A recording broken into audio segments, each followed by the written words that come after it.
দেশো না দেবা মুই বরিশাল্লা ভাষা তো ভালো পারি না বুঝছেন আপনারা বুঝতে পারছেন মোশাররফ ভাই তো আছেই মোশাররফ ভাই খুব হেল্প করেছে ডিরেক্টর হেল্প করেছেন তো সামনে আমি এখন নোয়াখালী শিখছি আমি ইচ্ছা আছে পুরান ঢাকার ভাষায় নোয়াখালী ভাষায় একটু নাটক করার তো নোয়াখালী ভাষা টুকটাক শিখছি এখন তো এই নাটকটা দিয়ে প্রথমবারের মতো আমি বরিশালের ভাষা ট্রাই করেছিলাম এবং এটা আমার ফার্স্ট বরিশালের ভাষার নাটক তো এই নাটকটা আমার জন্য অনেক স্পেশাল ছিল নাটকটা করতে অনেক কষ্ট হয়েছে মানে শুটিং করতে যতটা কষ্ট হয় শুটিংয়ের সময় আমি সবসময় চিন্তা করি আমি কেন এত গরমের মধ্যে এত কষ্ট করে শুটিং করতেছি তারপরে যখন সেই কাজটার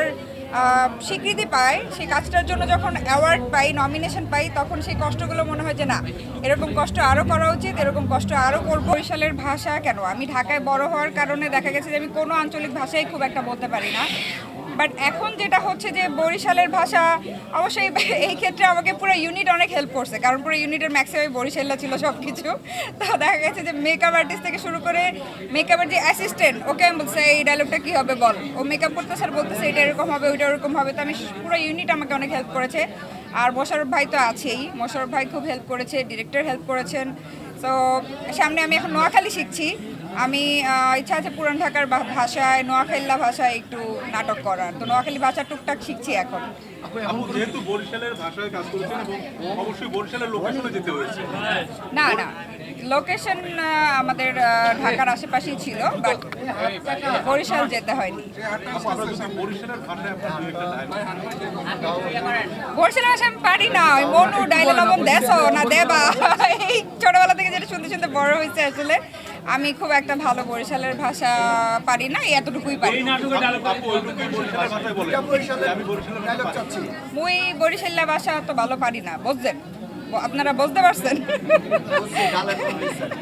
থ্যাংক ইউ বাট বরিশালের যারা আছেন তাদের কাছে ক্ষমা চেয়ে নিচ্ছি কারণ আমি আসলে বরিশালের ভাষা খুব ভালো পারি না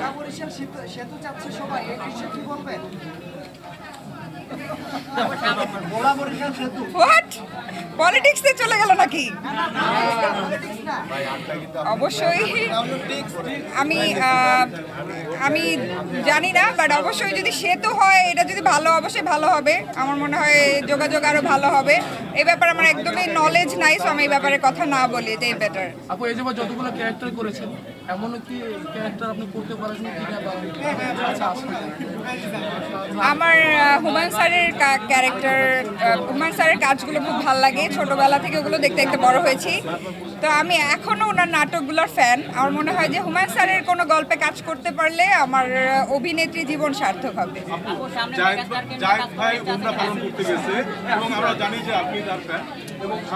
আমি ফ্যান বলছি ও আমার বন্ধু হ্যাঁ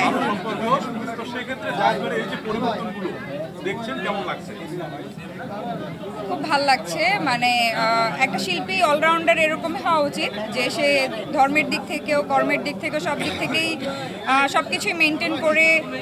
একজন শিল্পী হয় এবং একজন শিল্পীকে অনেক দিক মেনটেন করতে হয় অলরাউন্ডার হতে হয় সো দেখে ভালো লাগে এবং